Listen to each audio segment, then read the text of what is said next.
The Audacity of She. Incisive conversations with women who are challenging the status quo to create wildly fulfilling lives. Plus, practical information you can apply to your life right now.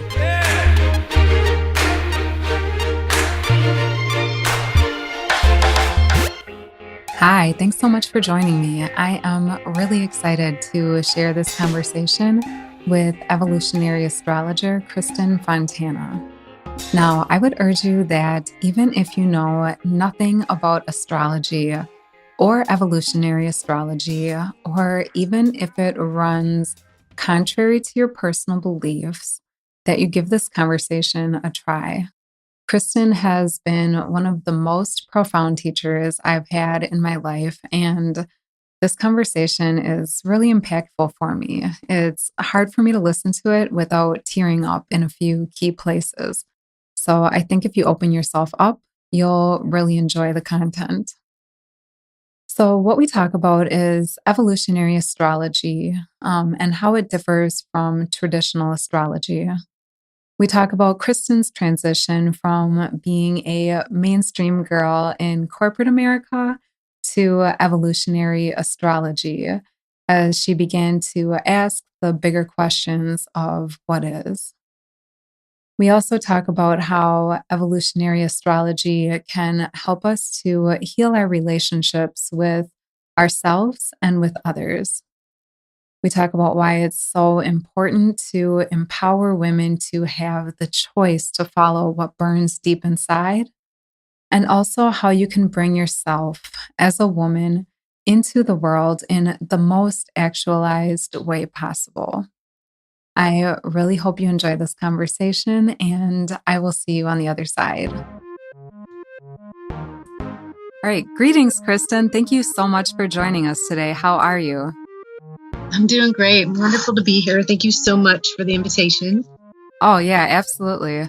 So today I just wanted to chat with you a bit about your path as an evolutionary astrologer, what that means, and how evolutionary astrology can help enhance our lives. Gosh. Well, well, I think and we'll go through one question at a time. that will take the whole hour. But the bottom line really is, and I think the best way to just share how it just transformed my life was, and I've been doing astrology now. I've been an evolutionary astrologer since I was 33, and so it's been 19 years. And I was really searching. I was a corporate America girl. I took a very mainstream path. I went to UCLA and studied medicine, and I was very just very much feeling like, is this all there is? When this was occurring by the time what we call our Saturn Return, which is when anybody's 28 or 29 years old, we go through this period of reflection where we're asking ourselves about what we've built up until this point, our commitments we've made, how we've spent our time. And the reflection is about, is this what I want for myself? And so at that time, around my late 20s and early 30s even, I felt that the life that I had created and built for myself wasn't exactly the way I thought it should feel. And while on paper everything looked perfect, my soul just felt empty. And I remember literally being on my knees, at different times and in tears. And I'm a very free-spirited person. I'm a Sagittarius and very fiery and passionate. And I wasn't familiar with the feeling of not being in a state of, honestly, like joy most of the time. I definitely found a way to be happy in my life most of the time, whether it was, going for a run on the beach or spending time with friends and all of that. I mean, I just had a way of looking at life with the glass half full, and I loved a challenge. But all of a sudden, nothing was working at all. And so I was going through some major astrological transits at the time, I discovered, and I didn't grow up with astrology because I grew up in a very formal family, conservative, religious, where astrology was for the devil. I mean, if I got caught reading a forecast, I'd probably be in a lot of trouble. And so it really wasn't until my late 20s that I just started exploring everything. I was searching for meaning, frankly. And I would consider myself a spiritual person at that time, naturally spiritual. I really didn't align with any kind of religion. Of course, it just, to me, it was all about, breed intolerance between people and our God versus your God. None of that made any kind of sense to me. But I was a spiritual person, and I believe in the power of, connecting more deeply and into a larger force we call God. And, I felt that if I pounded on that door enough, eventually God would answer and help direct me. So it wasn't until I was 33 though. And when I met my teacher in evolutionary astrology, and I had been, as I mentioned, had been kind of dabbling in it in my late 20s up until that point. And I entered a lecture on Easter Sunday of all days. I was at an astrology conference when probably every year before that I was in church. And anyway, the room was packed and you could have heard a pin drop. I was sitting in the middle of the back. I felt like an alien myself there. I mean, I was, again, a corporate girl still, and everybody there was in Birkenstocks, I think. But anyway, I didn't know a soul. I was just sitting there and searching for something to stick, and I was searching for answers. And as soon as the lecturer said good morning, the speaker, just the sound of his voice, I knew that I was home. It was it. I had this physiological response to his voice. And so it allowed all my walls to come down and my mind to go empty. And I don't remember so much what he said. I just remember how it felt. And everything that came out of his mouth was about something that I felt mattered. It was about truths, natural truths.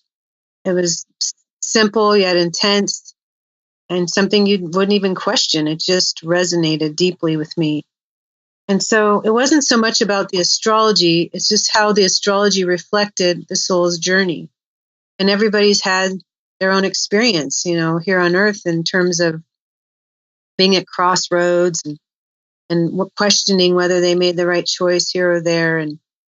And so anyway, from that moment on, and I was working in corporate America at the time, but from that moment on, my life changed, and I worked fast and hard to change my life so I could do this work and leave the past behind, essentially, at least the corporate past, which I did around the age of 35. Wow. So can you tell us a bit about evolutionary astrology? Maybe compare it to traditional astrology for those who don't have a lot of experience with either? That's a great question. Evolutionary astrology looks at the chart. We use a paradigm that focuses a great deal on Pluto and the planetary nodes. They're these symbols that look like horseshoes in a chart, and they reflect the soul's past and the soul's future. And obviously all the planets are in a certain position as well when any soul is born, and the soul chooses its birth entrance. And so within the chart, you can map where the soul has been in other times, what the soul has come here to do, any soul's intentions for this life and why, any skipped steps that might be in place because of fear, avoidance, the need for security, and then where it is that the soul is headed and where the soul wants to go. And so what I loved about this work, because I had studied a bunch of astrology before I met my teacher, But a lot of traditional astrology I felt was very descriptive, and one size doesn't fit all, right? So I wanted to understand it from a more, well, in terms of, I would call it the Trinity of any soul's journey, not just who they are, right? Archetypically or personality. I wanted to know what the soul is about that created this life, and so I wanted to be able to answer the question, why am I here? Why is anybody here? And why this fear? And why that passion? And why this relationship? I wanted to know why. And what I felt astrology couldn't answer, traditional astrology, was that question, why? Mm. So evolutionary astrology is very much about a paradigm, not a philosophy. It's a body of work that can answer those deeper questions, those Scorpio questions, Pluto questions, which is, getting to the bottom of anything. And when we can try and fix whatever we want to on the surface, but it's never going to change what's going on deep inside of us. We can appear to make changes, but until we really get in there, get into the emotional corners of our being, not until we do that can we really evolve. We can't brush those things aside and pretend we've worked on them. So that is what really sold me. I mean, to be honest, Dana, like I never in a million years thought I would be an astrologer. It wasn't on my radar. It wasn't on my radar the day I walked into that lecture on Easter Sunday, which, by the way, was on the subject Saturn. And Saturn has so much to do with our conditioning. It has to do with the structure of the society we live in, all the rules and dogmas that have been created most of the time by men, And so I had a lot of conditioning that I was experiencing, even sitting, when I showed up at that lecture, where my soul had been really running from who I was to protect myself from other lifetimes where who I was became a target, persecution, etc. Like most women have that story, like almost all women have some story of persecution in their chart. For me, a lot of the way that God made me and God designed me, in all its working parts, wouldn't fit into some normal society. I mean, even an astrologer, although it's much more accepted now, but, for forever it was, like those were the witches, right? Mm-hmm. So, at some point in history, and some point in my history, when enough persecution happens, or how many women were burned at the stake, when enough pain happens, then the instinct is to survive. And so with survival comes suppression, repression, hiding behind your nature for fear of, dying for it. So, that to me is where evolutionary astrology was able to answer those questions, why, for me. And then the power of, with my own ability to grab a hold of this work and take it in as deeply as I could, I was able and am able to help other people answer that same question. Yeah, absolutely. Because I will tell you, when I met with you one time, I knew that I believed in the idea of past lives for several years at this point, but I didn't have anything that made it like personally true for me, like experientially. I just had this faith in the concept. And then on this call with you, you mentioned these things about my past lives that, though I didn't know any of it, made this entire lifetime make sense. It was things that I had grappled with for so long. So how is it that through evolutionary astrology, you're able to do this, to actually peer into previous lifetimes? Well, beyond understanding the symbols and what they mean, there's also a whole chart of other archetypes. It's about synthesizing and blending all of the archetypes so you can uncover the story. And, with many years of doing this work, my intuition is extremely strong. Being able to tune into certain things, it has really, it didn't happen overnight. It's come with a lot of time and travels in this work. But this paradigm is, when I say a paradigm, it's just literally like a model that allows you to work with any chart and build. It's like building blocks. You just keep adding ingredients. It's a little bit like baking a cake. You know, you put flour and sugar and butter on the counter. Nobody knows what you're going to make, right? Until you start adding all of these ingredients. And that's really what it is. It's about blending all of these energies, understanding even historically with different longitude and latitude lines, perhaps where a soul has come through, what cultures, what countries. And you can speak for sure very early on in studying this work, you can speak to specific dynamics that you see in a chart right out of the gates, what someone would have gone through. Like, for example, you know, maybe a woman would have been subjected to some kind of, you know, arranged marriage, or, you know, basically just being somebody's trophy wife and not being allowed to work. And so just having to play second fiddle to the man and taking care of all the needs at home or the family. And you'll see specific symbols for that right away. And of course, a lot of women, you might see this in their chart. But you can, depending on where these planets are falling and which house they're in, you can talk to how it happened, where, with who, and, you know, how much influence the family had, right, with who they ended up with, and how much power that woman had in terms of her own choices. You can see all these symbols. And so then what you do is you can go further to speak to more of the details of it and how long that woman perhaps has been trying to break free from that kind of pattern where she wasn't just marrying somebody because everybody else wanted her to. Maybe she was the last person she wanted to marry, or not even close to somebody she wanted to marry, but everybody else thought it was a good idea. So, you know, I talk to plenty of women even today where, you know, this story still exists, and then never really feeling like they were in love.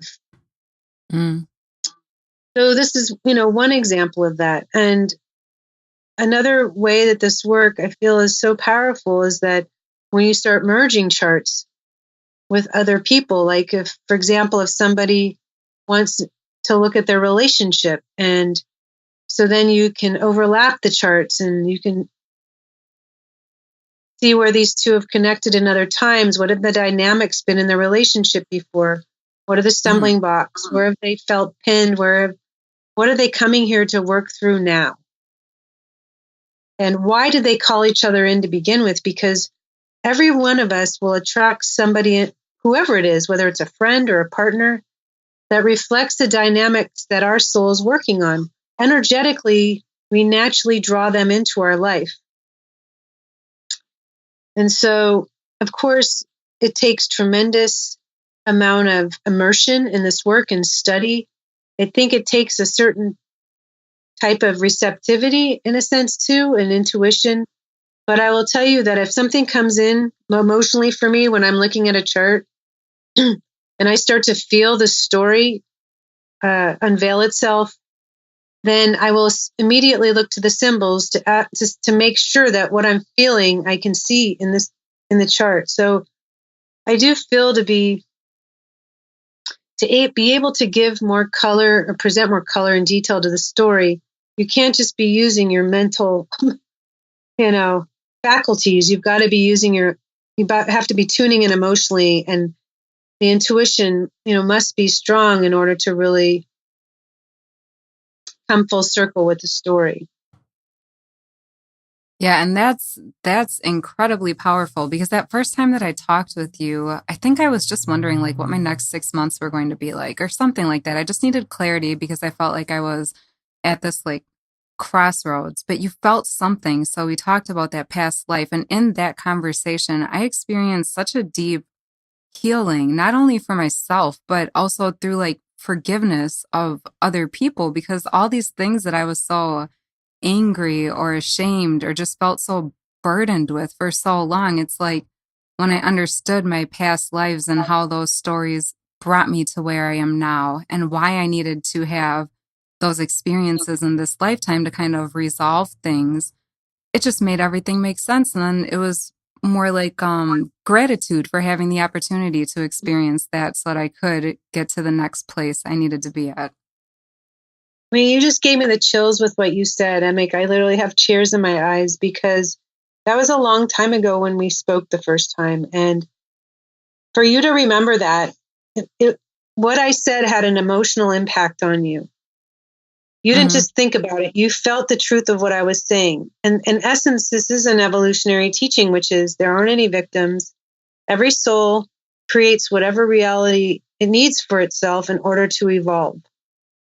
And you're right. At times there is a need to forgive others, and to ask yourself then, why did I need to create that for myself? Yeah, and absolutely. Yeah, I mean, in some cases, of course, when hard things happen to people, it may be because in another life, they did something to call that in, but it doesn't always mean that. When a child is abused, it doesn't mean they were abusing someone else in another life. There's all sorts of reasons for anything to happen. But I would say in terms of, in the spirit of what you are doing with your work, the audacity of she, and in my work, so much of what I do and so much of what I am incredibly passionate about is empowering women, because everything has been so out of balance for thousands of years. I mean, women essentially used to be the shamans and the teachers. Men were actually pushing boulders around. Women had all the power, but it was natural power. It wasn't an abusive power. It was just natural order. And it wasn't until men discovered that they had an equal role in making a baby that they decided that they were going to do something about it. So for so long, we have been like second-class citizens or the underdog, gender, call it what you wish. I mean, there's plenty of women who are taking their power back on the planet, for sure, but there's still so much going on in so many countries where you think that we haven't evolved at all. Yeah. So, I mean, I was just watching a documentary on India, and just where the culture is there in terms of feeling like women's job is still to be at home and tending to a man and his needs and the children. It's still a very prevalent cultural norm and belief there. So, I feel that though, even so much in the United States, it seems like it's just so embedded within our DNA to care for our families. I know I grapple with that a lot, just balancing a work and home life balance. Right. Well, absolutely. I mean, but I'm speaking too of women who feel as well, if they do have to work, that they aren't treated equally, fairly, financially, right? Same job, less pay, all the things that go along with that. And there's nothing wrong with a woman wanting to stay home with their family and not working at all. To me, I mean, that is the most important job any woman will have, is to mother her children and to be there in every way that a mother can be for her family and for her partner. So it's more about just a woman having a choice, not being pigeonholed into a certain position in society where, she takes the back seat to a man every time. That's what I'm talking about. I just want women to have a choice, to be able to follow what it is that burns inside of them, that follow their bliss, to be able to have all the same opportunities that a man does. Yeah. So speaking to that, then how do we use evolutionary astrology to make some of those decisions and to help enhance and inform our lives? There's a lot of symbols that would speak individually to anyone about inherent gifts, things that soul might have naturally been drawn to do in other times because of their design. And there's a wonderful asteroid that I look to and have studied quite a bit. I've done lectures on her, called Lilith. And the asteroids sit in the belt between Mars and Jupiter. There's a lot of goddess asteroids that we use in astrology as well. And Lilith was considered to be Adam's first consort before Eve. And in mythology, that is who she was. And because she refused to lie beneath him, so to speak, she demanded equality. She was not wanting to be submissive to a man. In her natural form, she was independent, alluring, self-reliant, self-sustaining, and powerful in every way. And so because she refused to lie beneath him, she flew into the night in a fiery rage, never to return. So she got a bad rap because she wasn't playing that submissive role. And when you look at Lilith in a chart, it reflects a woman's natural design, how God made that woman, and in her natural form, where she can recover her greatest feeling of power and empowerment, and how she can bring who she is as a woman to the world, and, in the most actualized way possible. And so, for example, your original Lilith, and again, there's a couple other symbols in the chart. There's something called dark moon Lilith, black moon Lilith, but the original Lilith, which is an asteroid, a physical body, yours is in Virgo in the 12th house. I'll give you an example of how clear this is. And the 12th house has to do with healing. It has to do with, in this case too, shining a light on the dark. A Virgo is it is the underdog. It's helping those who can't help themselves. It's trying to help and heal those who are sick, whether it's emotionally sick or in pain or suffering. And that can be emotionally, psychologically. And you're built and born to make this world better than the way that you found it, essentially, to help resolve the negativity, the doubts, to empower women in particular, I would say. I say that because your moon, which governs your emotional nature, and it is you, the woman, moon, you have in Leo at the top of your chart. And Leo is essentially the planet that governs the heart chakra. It's very creative. And at the top of the chart, it reflects being on stage for women, or creating a stage for women, or helping empower women, or helping people connect with their creative life purpose. Because you've been able to do that. So then you can shine that light of love and passion and validation on these women yourself. And so I would say that in original times, you had a way of accessing the problem and finding a solution. You could see where things were breaking down, and then you had a way of helping elevate whatever it was or heal it. And, I would definitely say too that this would be a symbol for a medicine woman, even in certain lives. Having a lot of natural knowledge knowledge of how to help people. The medicine can come in many ways, whether it's a message you have for them. It can come through plant medicine. It can come through your touch. It can come through a lot of different vehicles. But being that you're a sun in Gemini, you've got Venus in Gemini, your North Node, which is your destiny, is in Gemini, and it sits all in the house of the soul. Gemini is ruled by Mercury, which means that you're a messenger. At least in this life, that's what you are. And so back to this original Lilith, though, to me, it perfectly reflects your strengths. And you have a lot of strong energy connecting to wanting to be your own boss and the spirit of independence. Got a strong first house with Pluto sitting there, which is an Aries house, which is literally about being a front runner, a trailblazer, and leading a cause, leading a movement to help and well, not just women, but any soul evolve. I don't want to single men out here, but this is the audacity of she, right? So I know that's your audience. And by the way, Lilith in a man's chart reflects his ideal image of a woman before all the distortions, because a lot of men were taught to repress their emotions, and big boys don't cry and all these other things, which has created its own problems. And then there's a lot of rage and anger that results when a man has to suppress something that's natural. And so it can come out in a relationship.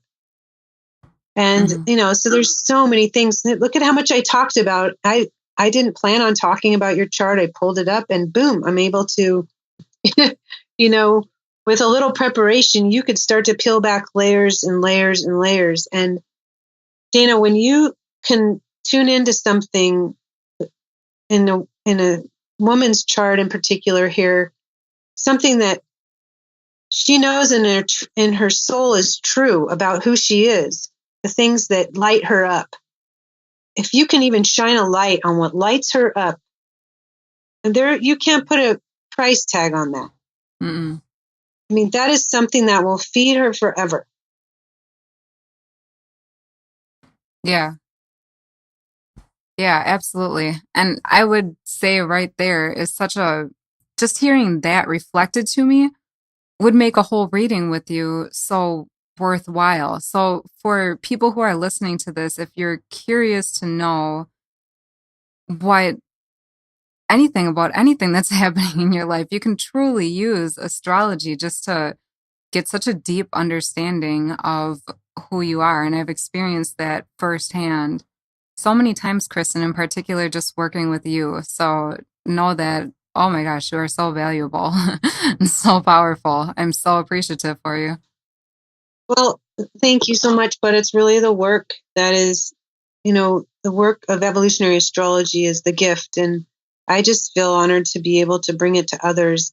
It blows me away every day when I'm looking at charts or talking to people or looking at it from my own life, from my own family, and I see key turns and transitions showing up in the chart, and I just come out of my shoes. I'm just so grateful that there's something like this that exists that allows us to validate who we are or objectify why we're going through something. There's so much comfort in being able to objectify why. Mm-hmm. So we don't attach to the emotion of it. So it doesn't bury us or drown us in something that is meant to liberate us. Yeah. So how often do you recommend somebody work with an evolutionary astrologer? Or does that differ?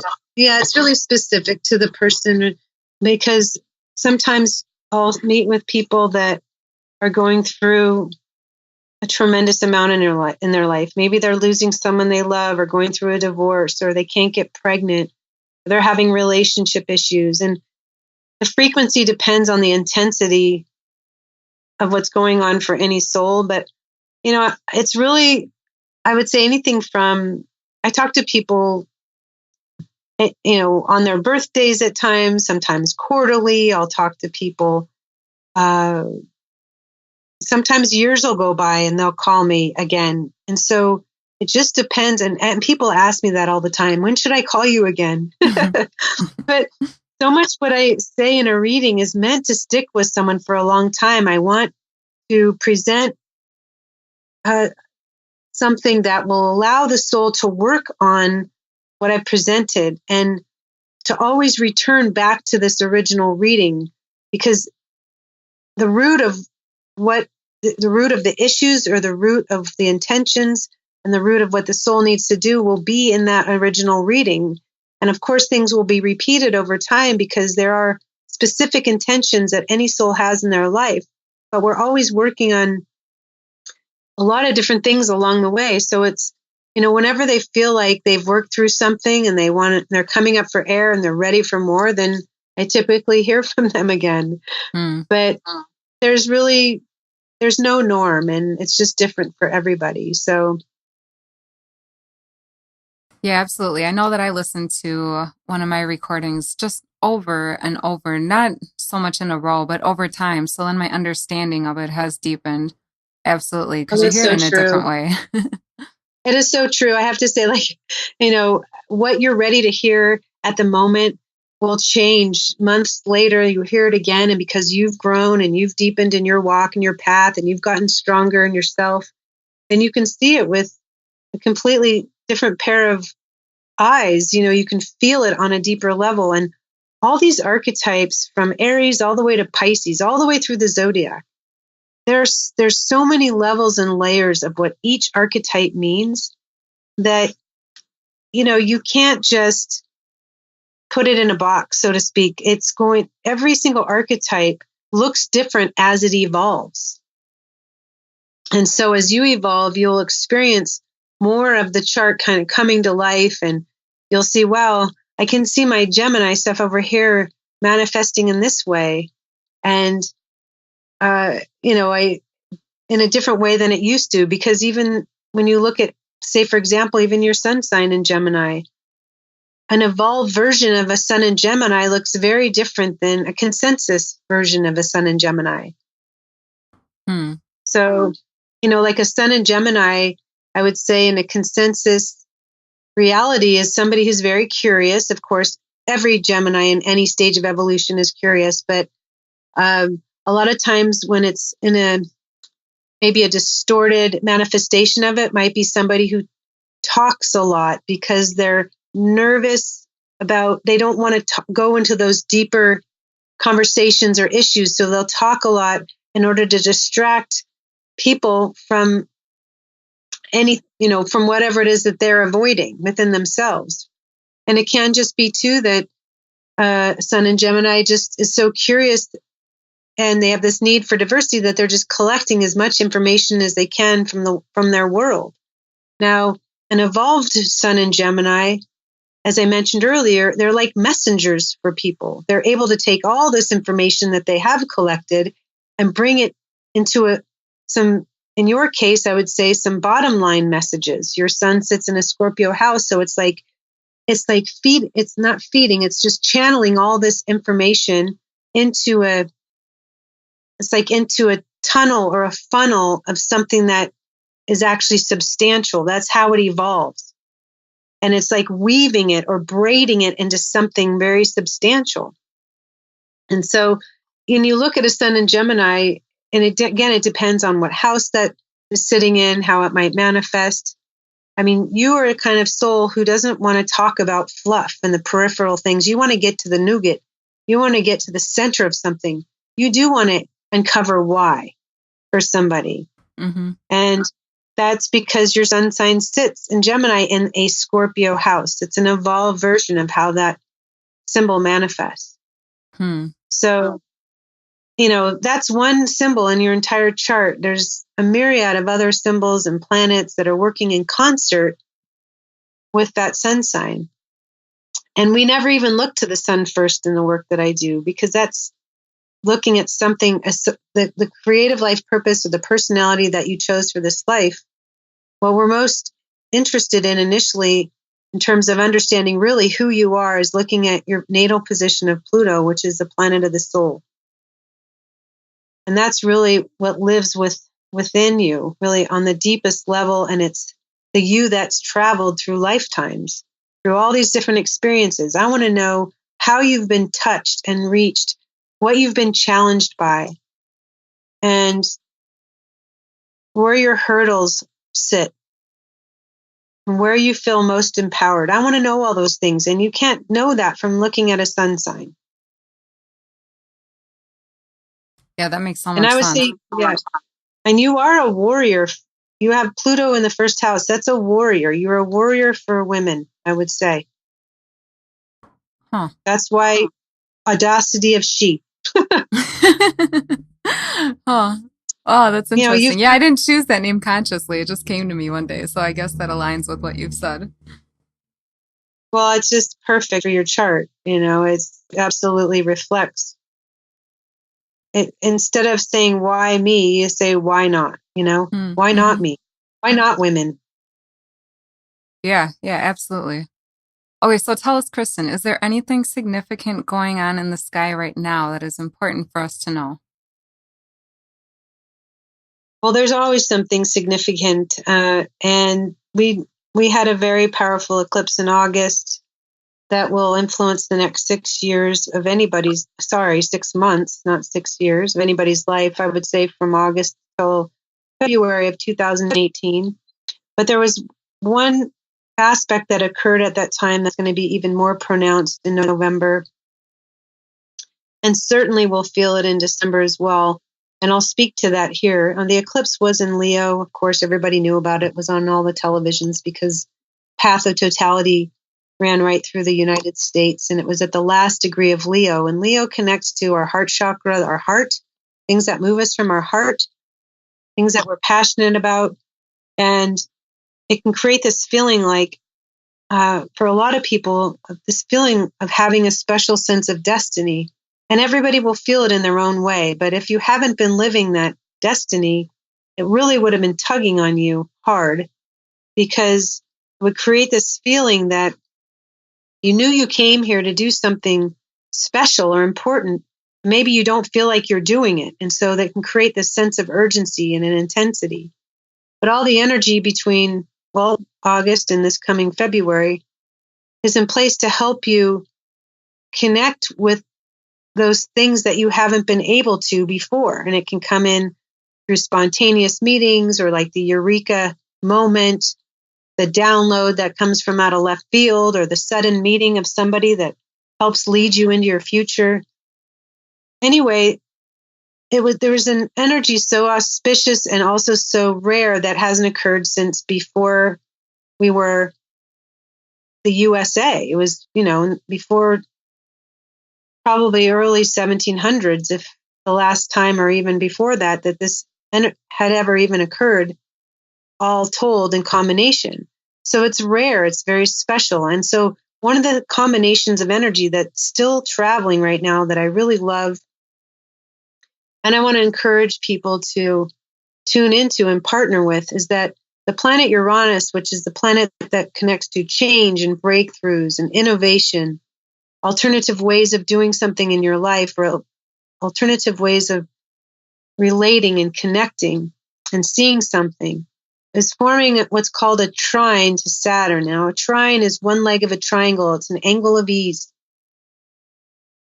And these two planets have not been forming an angle like this in these specific fire signs that they are in. Uranus is in Aries and Saturn is in Sagittarius, in hundreds of years. And so what this is about change that can feel secure. It's not, you can do something radical, but it suggests that it's not going to feel like you're running through the world with your hair on fire. There's something that you can do. There's a change you can make that can feel so natural and so true and so deeply in your soul groove that you wouldn't question it for a second. And the thing about truth, Saturn is in Sagittarius, which is all about committing to a path of truth and what feels true for you. The thing about truth is it doesn't require a belief. The truth doesn't require faith. It just exists. And so if you can tap into something that feels true for you, then nothing will become more important, whether it's this is what I want to do in my life, or this is the person I want to be with, or I don't like this relationship. It goes completely against my nature.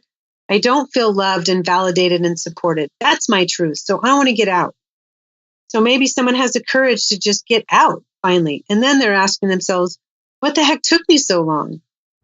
This is my truth, to be out of something that made me sick, or where I didn't feel loved and validated or loved for who I am. So depending on where these two planets are falling in your chart, it is about completely transforming your reality in a way that reflects your nature, your natural design, your truth, essentially. And so I would say that, if anybody does want to get a reading, I can obviously talk to them about where these planets are landing in their chart. But it is so much about really finding that deeper groove and committing to a path that allows that needle to always drop down into that groove that you want, right? That plays the song you want to hear. A lot of people have created grooves in their life that they don't like. They don't want a reality that isn't what they wish for. Mm-hmm. And every time the needle drops down and that song plays, it's not a song they want to hear anymore. So in order to create a new groove that feels more natural and more desirable, that also takes commitment. It takes courage. It takes consistency. It takes passion. It takes heart. And the energy now allows for such movement for anybody who goes after it. And for anybody who can just feel it and follow what instinctually or intuitively feels best and right for them, and to not question it. Because that answer lives in every one of us, and it's extremely loud right now. Oh, this is good stuff. Kristin. So between now and the end of the year, it's very strong. And lastly, I would say Saturn, which is a planet of our commitments, how we spend our time, how we structure our lives and our careers, even our unions and marriage and anything that is about our devotion, is going to exit the sign of Sagittarius and enter Capricorn by Christmas. And the energy is really going to shift at that time. Saturn in the sign of Capricorn, Saturn naturally rules Capricorn. So it's a wonderful place for Saturn, for all of us to secure the change. And to go, to really commit to something for the long haul, and where all these changes now become like, a pattern, or it becomes like clockwork in your life, so it can become your new reality. That's great. Okay. Sorry. So there's a real opportunity now for everybody. You don't have to be a certain sign. You don't even have to, be born in a certain year, or, everybody can benefit from this combination of energy. And if you have planets, that are aspecting these two planets favorably, you have even greater support at this time. So. Okay. Wow. Well, on that note, we will take a quick break, and then Kristin will come back and talk with you about a book you love. Great. This segment is brought to you by Audible. For you, my friends and listeners of The Audacity of She, Audible is offering a free audiobook download with a free 30-day trial, so you can check out their service for yourself. I've used Audible consistently month over month to have access to all of my favorite books. To see my recommended list and start your free trial, visit theaudacityofshe.com/books. Again, that's theaudacityofshe.com/books. Okay, so we are back. Real quickly, Kristin, before we let you go, I would love to know about a book that you love. Can you tell us one book that you recommend for women right now, some of your key takeaways from the book, and why it's an important read? Sure. There's been only about a handful of books in my life that have impacted me in the way this one has. There's a lot of incredible books that I've benefited from that really are about empowering women. But this one is really not just for women. It's really could be for men or women. And it's actually a book that, if anybody has questioned past lives, this was going to be your perfect read for you. And the book is called Threads, and it's actually a reincarnation fantasy. So it was written in a way to be, of course, a fiction, but I'm really doubtful that it is. I feel that the author channeled this book. The threads connect to all these past lives that we've had with other people. There's like a fabric that's woven us, right? All of our connections. And it's It's the reincarnation of Anne Boleyn. And the reason why I love this book is it starts this way.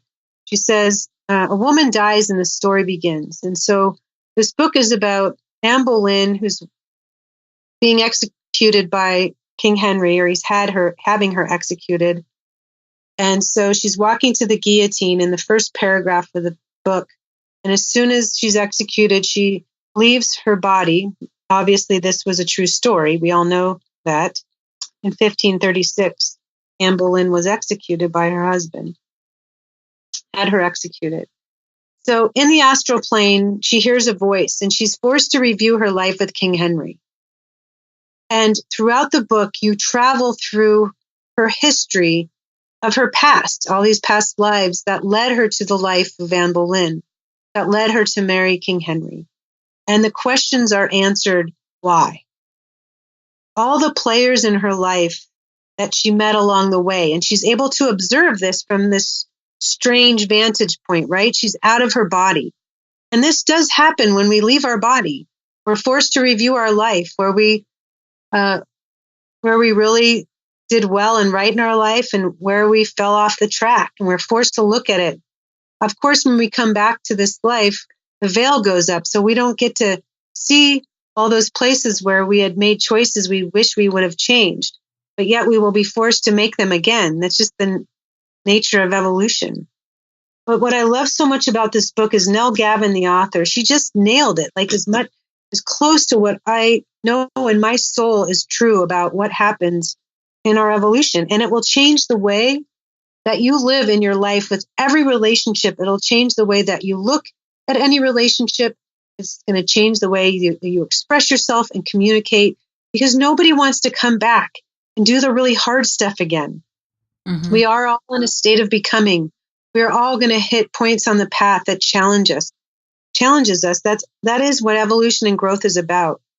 But when we can look at our relationships and our reality and our circumstances and ask ourselves, why did I need to create this moment? And what can I do to evolve beyond this so it doesn't keep happening? And so I just love this book because it reflects evolution to a T. And it will change the way you relate to everybody. And I have to say, I screamed at the end of the book. I really did. I was on an airplane and I screamed out loud because it was so true. How it ended was just so true. That's what I will say. And one of the things that, and true in terms of, we can have a history with somebody and it can end horribly. And yet the veil goes up, we come back into a life, and maybe we question whether we should trust someone or not. But the way it works is that as souls, we are just meant to give people another chance to right the ship, or we are learning to trust ourselves in situations where we need to say no this time, perhaps. And so we all evolve through our relationships, and everything at the end of the day is a choice. That's what we were given. Mars is the lead point in evolution. It's the choice-making planet that says, I want to do this today or that today. Mars will dictate how fast any soul evolves. It'll dictate the rate and speed of evolution for any soul. And it's directly linked with our need to access a certain amount of courage in order to make key choices that reflect real evolution. And so I think, really the most beautiful part of this book, although I did scream at the end, it was just incredibly written, but is when she's in the astral plane and there's certain things in her life, choices that she made that she thought she might be rewarded for. In fact, but because the society thinks, this is good or that is not good. And she was realizing so much about what her society had constructed that was really not rooted in natural truths and laws, right? For example, even though in marriage, you'll say, till death do us part, God does not want you to stay in a marriage if you're getting abused. Oh, well, I'm going to do the right thing and be a good wife and stay married to him. No, that's not what a natural God wants, right? Mm-hmm. Through ideas of what's right and wrong according to God is very different than what's peddled in the Bible in many cases. The Bible was written by men. Hmm. There's a lot of things in the Bible, of course, that is completely true, but there's a lot that was, I would say, built by man's design. And, so we got to remember who wrote those pages. And just like playing telephone, the story changes. You ever played that game Telephone? It can change. Mm-hmm. So anyway, one thing that I would say though, and I think, is probably the most important part of this piece in the book where she is in the astral plane, is realizing that every choice that she makes is tallied at the end of the day, so to speak. And there's a lot of things that she did as Anne Boleyn that she realized was right and good and selfless. But it was in this space of evolution, and here she had such a prominent role in society. And it was the very last place that she wanted to be, right? At the center of everyone's attention.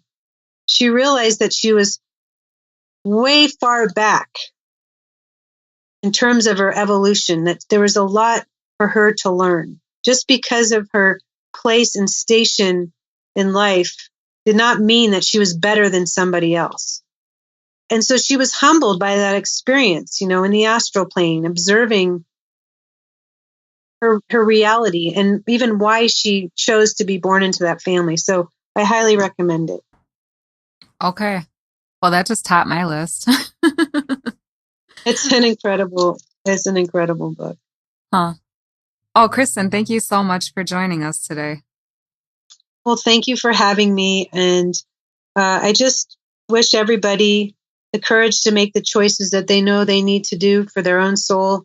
So no more time is wasted. And so they can actualize, themselves and their life in a way that moves them more deeply than anything that ever has before. And I'm certain that, for lifetimes, in most cases, the women alive today, haven't been able to really embody the woman that they are at their essence and, are at their root. And so it's a time to try and tune into what that root is, to water it, fertilize it, become it, take steps toward it again. So in order for any woman to feel empowered in this world and to feel as an equal to another. Mm. Well, I so appreciate your time and your perspective. And if someone wants to connect with you, how should they go about doing that? They can just find me through my website at KristinFontana.com. And I do write a weekly forecast that's free. If they want to check that out. Just always try to empower people and inspire others with what I see astrologically going on. Things aren't always perfect in the sky, but when we know what's happening, it helps us to relax a little more, to be patient perhaps in places and to take a risk when we know the time is right. So I just invite people to check out the site. And if they're interested in learning more about evolutionary astrology, there's an incredible site called School of Evolutionary Astrology.com where they can get a hold of the teachings if they're interested. Okay, perfect. Yeah, and I'll speak firsthand to your weekly readings. I'm sure I've read 90% of them, if not more, over the past several years, and they're really profound, and they always help me so much. So yeah, definitely check those out. Well, great. Well, thank you so much. And I'm here again if you need me in the future or anything comes up. And I just want to do what I can to help move the women forward. Oh, phenomenal. I appreciate you. Thank you so much. All right. Well, take care. You too, Kristin. And thanks Bye-bye. again. Namaste. Bye. Did today's topic inspire you, encourage you, or challenge you to look at your own processes in a different way? Join us in our Facebook group to continue the conversation. It's where all the good stuff happens after the show. It's theaudacityofshe.com/Facebook. Again, that's theaudacityofshe.com/Facebook. See you there.